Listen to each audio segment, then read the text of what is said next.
In this video, we're going to talk about the states of matter, so let's go ahead and get started. Now, you've probably learned about the states of matter in younger grades, solid, liquid, and gas, but have you ever thought about all the logistical things that go on with it? Today, we're going to investigate it a little bit further.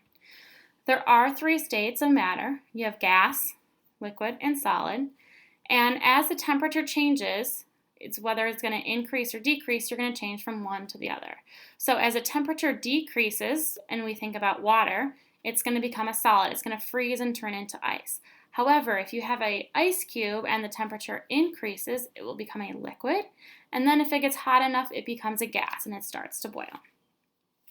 When you're thinking of phase changes, whether it's a solid, liquid, or gas, and you need to think about temperature or even energy, always think about water. Water is a substance that we have around us all the time, and it's very easy to refer back to.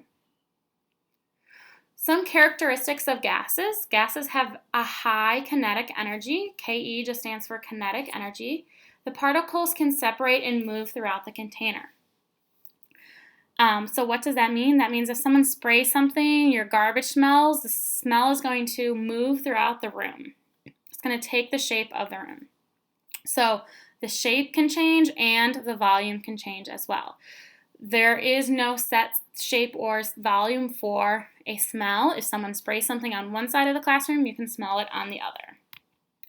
Liquids have a very low kinetic energy, but they still move around and they're closer together. So in a gas, everything was very spread out. In a liquid, it's much closer together. The shape is constantly changing, because if you have a water bottle and you pour it into another container, it's going to take the shape of the container. The amount that you pour, though, is going to be the same. If you have a gallon of milk and you pour it into a bowl, you're still going to have a gallon of milk. So the shape is going to change, but the volume is going to stay the same.